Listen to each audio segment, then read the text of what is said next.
Muito boa tarde, amigos, e sejam muito bem-vindos mais uma vez ao canal Comentários Bíblicos Católicos. No dia de hoje, nós vamos comentar o capítulo 19 do livro do Gênesis, mais especificamente o versículo 13. Eu já devo avisar vocês que esse vídeo vai ser dividido em duas partes.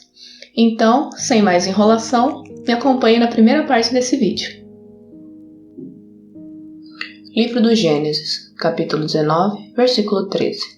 Porque vamos destruir esse lugar, visto que o clamor que se eleva de seus habitantes é enorme diante do Senhor, o qual nos enviou para exterminá-los.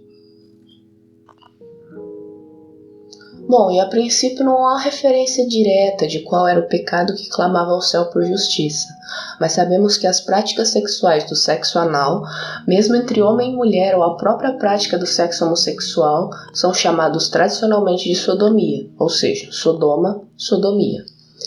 Vimos este pecado quando os habitantes quiseram fazê-lo com os dois anjos em forma de homens. O texto diz: Mas, antes que se tivessem deitado, eis que os homens da cidade, os homens de Sodoma, se agruparam em torno da casa, desde os jovens até os velhos, toda a população, e chamaram Ló. Onde estão? Disseram-lhe. Os homens que entraram esta noite em tua casa? Conduze-os a nós para que o conheçamos. Gênesis 19, versículo 4 e 5. Bom, e o Catecismo da Igreja Católica fala, no parágrafo 1867, o seguinte: a tradição catequética lembra também da existência de pecados que brandam ao céu. Brandam ao céu o sangue de Abel, o pecado dos sodomitas, o clamor do povo oprimido do Egito, o lamento do estrangeiro, da viúva e do órfão, a justiça para com o assalariado. E também o São João Crisóstomo, nos primeiros séculos da Igreja, ele diz o seguinte: Mas, se você se esforçar para não ouvir o inferno e não acreditar nesse fogo, lembre-se de Sodoma. Por ter visto, certamente vimos, mesmo nesta vida presente, uma aparência do inferno. Pois, já que muitos desconsiderariam as coisas que virão a acontecer depois da ressurreição, ouvindo agora de um fogo inextinguível. Deus os leva a uma consciência correta pelas coisas presentes, pois tal é a queima de Sodoma e essa conflagração. Considere o quão grande é esse pecado, forçou o inferno a aparecer mesmo antes de seu tempo, pois a chuva não estava contente, porque a relação sexual era contrária à natureza, e inundou a terra, já que a luxúria tinha feito o mesmo com suas almas. Também a chuva era o oposto à chuva habitual. Agora, não só conseguiu agitar o útero da terra até a produção de frutos, mas também o fazia inútil para a recepção de sementes. Pois tal também era a relação sexual entre os homens, tornando um corpo deste teor mais inútil do que a própria terra de Sodoma. E o que há de mais detestável que o homem que se entregou desta forma, ou que há de mais execrável? Ou seja, a tradição reconhece entre os pecados dos sodomitas o ato homossexual como um dos principais. E ainda, algo que salientamos é que o pecado se encontra no exercício homossexual, ou seja, nos relacionamentos, nos atos ou nos olhares maliciosos. O estado de uma pessoa que se vê tendo atração por pessoas do mesmo sexo não tem por si mesmo como configurar em pecado, pois o pecado necessita da intenção para acontecer, e uma tendência homossexual da pessoa é intrínseca a intenções. É de fato uma desordem sexual, tal como o homem e a mulher estiveram sujeitos a adquirir desde que se cometeu o pecado original. Se você quiser saber mais sobre isso, no vídeo 10, onde nós comentamos o capítulo 3 do Gênesis, nós falamos um pouco mais sobre isso. Porém, o estado homossexual, como não é uma ação proposital da pessoa, não é uma falta moral. Quando aqueles que realmente se entregam no exercício homossexual, quanto a eles, temos alguns trechos da obra do Diálogo de Santa Catarina de Siena.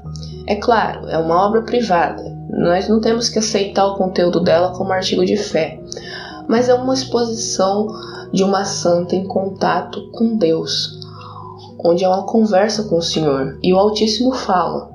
Vamos ouvir o que ele fala. Esses infelizes caem no vício contra a natureza, são cegos e estúpidos, cuja inteligência obscurecida não percebe a baixeza em que vivem. Desagrada-me esse último pecado, pois sua pureza eterna. Ele me é tão abominável que somente por sua causa fiz esparecer 5 cidades. Minha justiça não mais consegue suportá-lo. Este pecado, aliás, não desagrada somente a mim, é insuportável aos próprios demônios, que são tidos como patrões por aqueles infelizes ministros. Os demônios não toleram este pecado, não porque desejam a virtude, mas por sua origem angélica, recusam-se a ver tão hediondo vício. Eles, os demônios, atiram as flechas envenenadas da concupiscência, mas se voltam no momento em que o pecado é cometido. Bom, essa é uma descrição realmente muito pesada de como esse pecado desagrada não somente a Deus, como aos próprios demônios. E é claro que o homem é pecador, e mesmo diante dessas faltas temos o nosso lado Jesus, o bom pastor, que veio não para os saudáveis, mas para os enfermos. Mateus 9, versículo 12. E nessa última fala não considera o estado de homossexualidade uma doença. É apenas uma linguagem própria do Evangelho com que Cristo se refere à enfermidade do pecado em geral, tal como é também a vida entregue a tais prazeres da carne. Logo em seguida ele diz que eu não vim chamar os justos, mas os pecadores. Mateus 9, versículo 13. Jesus é o nosso socorro. E veremos mais pra frente que não é como alguma suposta cura gay que se confronta essa realidade, mas sim que se amadurece ao passo em que se crescem na virtude. Agora, retomando sobre Sodoma e Gomorra, o reconhecimento do pecado dos habitantes de Sodoma também se faz como base das Escrituras, como vemos mais uma vez agora na Epístola de Judas, versículo 7. Da mesma forma, Sodoma, Gomorra e as cidades circunvizinhas, que praticavam as mesmas impurezas e se entregaram aos vícios contra a natureza, jazem lá como exemplo, sofrendo a pena do fogo eterno. Os vícios contra a natureza, tal como seriam a bestialidade, o sexo com animais, ou o ato homossexual, o qual fere completamente entre os corpos feminino e masculino, tal classificação é confirmada por Paulo na Epístola aos Romanos, quando ele diz: por isso, Deus os entregou às paixões vergonhosas. As suas mulheres mudaram as relações naturais em relações contra a natureza. Do mesmo modo, também os homens, deixando o uso natural da mulher, aderem em desejos uns para com os outros, cometendo homens com homens a torpeza e recebendo em seus corpos a paga devida ao seu desvario. Romanos 1, 26 e 27. Mas algo que para elucidar aqui é que quando no contexto se é referido a uma atitude contrária à natureza, não devemos entender o termo natureza como se estivesse usando no mesmo sentido que usamos geralmente hoje. Normalmente, quando os autores antigos e medievais se referem àquilo que é natural, eles englobam nisso as finalidades ordenadas da coisa em questão. Não se trata de natural no sentido das ciências biológicas. E também não estão considerados o agir das coisas do cosmos como um caos, como pura aleatoriedade. Conseguem ver a ordem presente, e isto em todas as coisas, nas animadas, nas inanimadas, nas racionais, nas irracionais. Eles enxergam que há determinada orientação dos procedimentos delas, levando a uma direção. Há isso no fogo, que aparecerá aos materiais menos quentes à sua volta, que aquecerá os materiais menos quentes à sua volta. na árvore que fará brotar uma flor e um fruto, no cavalo que irá comer pasto, no homem que irá montar uma cadeira. Existe a diferença de que os seres racionais chegam a conhecer a finalidade para as quais agem, aprendê-las em seu intelecto e se mover para elas por sua vontade. Bom, falando ainda sobre as finalidades, é claro que às vezes elas vão encontrar certos obstáculos que vão interromper o processo, fazendo com que elas não se cumpram, com que elas fracassem. Um exemplo disso é a planta, que não consegue crescer e florescer porque falta chuva. Ou o vento, que quando se choca com a parede, ele não consegue avançar, o que seria natural dele. Ou como o trabalhador, que não consegue chegar no horário do emprego porque o congestionamento de trânsito está muito pesado. Esse tipo de coisa é comum e é esperado que se aconteça. Mas o ser humano consegue colocar esses obstáculos deliberadamente e se desorientar diante do bem que lhe poderia atingir. Como quando ele decide roubar outra pessoa ou matar um inocente. Ele acaba colocando uma finalidade que vai contra os bens desejáveis. Por isso, o ser humano consegue ter essa dualidade. Enquanto ele consegue fazer os bens dentro da virtude, dentro da graça, que não prejudique ninguém, como construir uma cadeira e trabalhar honestamente, agir dentro das virtudes, tal como exercer a justiça, a temperança, a fé, tudo isso com a ajuda da graça. E ao mesmo tempo, ele consegue agir de uma maneira que corrompa todos esses bens e desvia as finalidades ordenadas, isso por escolha própria. E dado isso, nós podemos nos voltar para enxergar as finalidades do ato sexual humano. Bom, à luz da razão prática e também dos elementos da fé, nós podemos falar sobre essas finalidades. A Constituição Dogmática Gaudium et Spes do Concílio Vaticano II pode nos expor essa realidade. Ela falará sobre o sexo e também sobre o matrimônio. Vamos ouvir o que ela diz. O qual possui diversos bens e fins, todos eles da máxima importância, quer para a propagação do gênero humano, quer para o proveito pessoal e sorte eterna de cada um dos membros da família, quer mesmo, finalmente, para a dignidade, estabilidade, paz e prosperidade de toda a família humana. Por sua própria índole, a instituição matrimonial e o amor conjugal estão ordenados para a procriação e educação da prole, que constituem como que a sua coroa.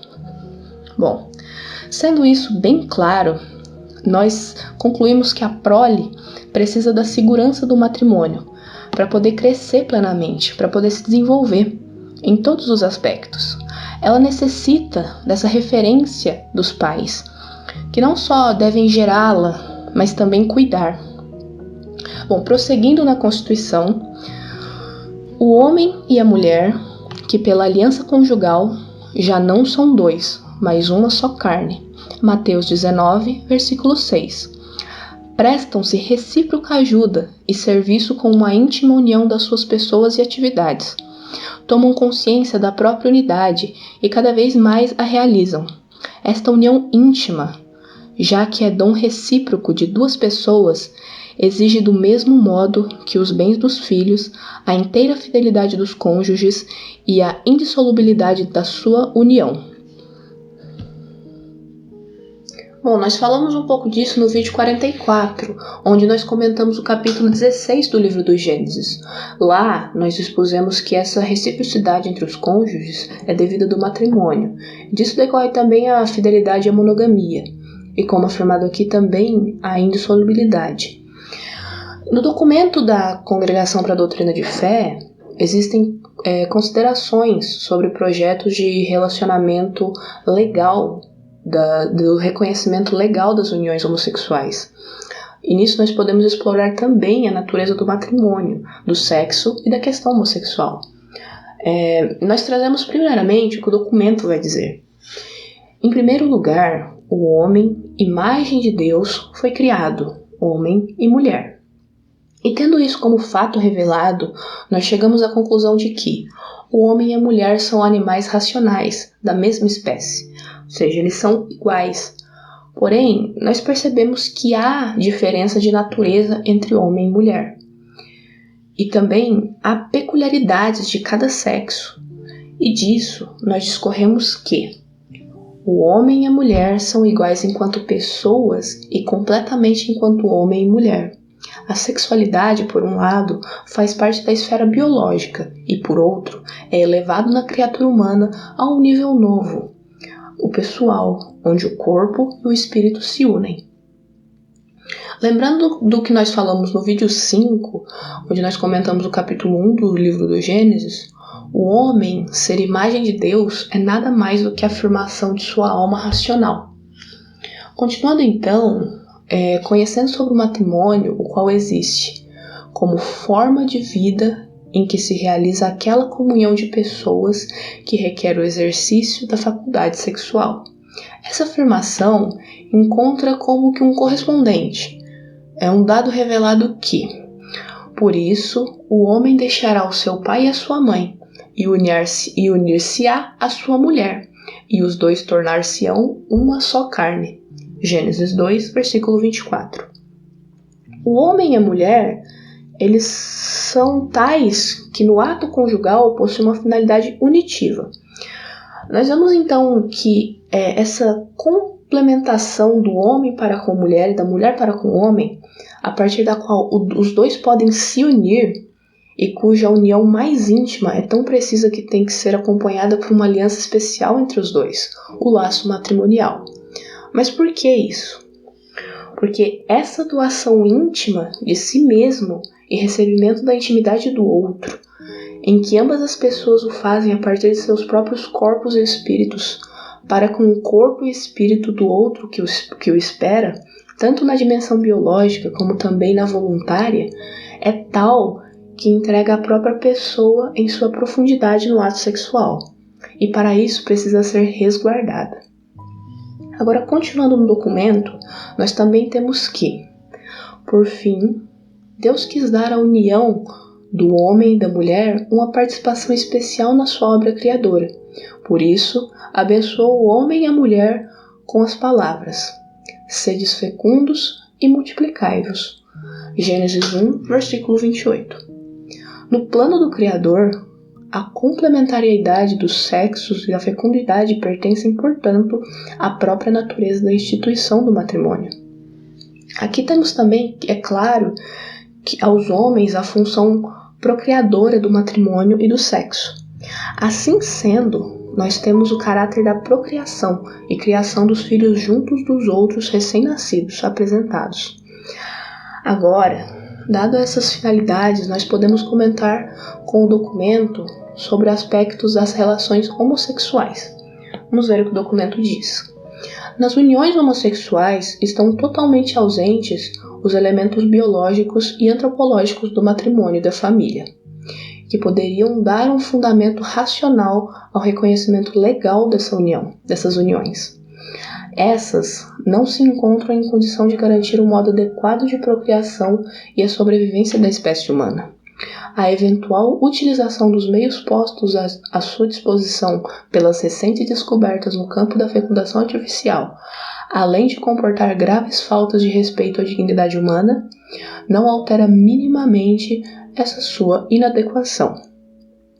Bom, nós falamos sobre o caráter imoral da fecundação artificial no vídeo 48, onde nós comentamos o capítulo 18 do livro do Gênesis.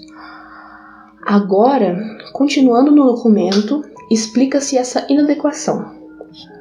Nas uniões homossexuais está totalmente ausente a dimensão conjugal, que representa a forma humana e ordenada das relações sexuais. Estas, de fato, são humanas, quando e enquanto exprimem e promovem a mútua ajuda dos sexos no matrimônio e se mantêm abertas à transmissão da vida. Bom, a relação homossexual exclui essas dimensões da abertura à vida, da união recíproca dos dois. Tanto que na união reta do homem, o homem contribui com seu corpo e alma e entrega à mulher, a qual também faz isso, com o recebimento do outro e sua finalidade íntima, Enquanto que na relação homossexual ocorre que os sujeitos operarem com seus corpos de forma a não aproveitarem aquilo para que seus corpos foram reservados em receber um parceiro, mas encaminhar-se de uma forma a entregar-se a um prazer desordenado pelos corpos de forma desordenada. Basta que pensemos nas funções dentro do corpo do ser humano. O pênis possui as finalidades urinária, sexual e reprodutiva, estas íntimas que orientam-se à vagina, também com função sexual, reprodutiva e vice-versa. Além de sua função urinária, o ânus possui a finalidade de excreção das fezes e, por motivos semelhantes, mesmo os heterossexuais não é lícito utilizar dados instrumentos, brinquedos sexuais. Por isso, procuram substituir na prática sexual as funções que deveriam ser atendidas por seus próprios corpos e então, com eles, participar intimamente. Então é isso por hoje, pessoal. Eu espero que vocês tenham gostado do vídeo. Se vocês gostaram, vocês já sabem, deixem o seu like, dúvidas e comentários abaixo.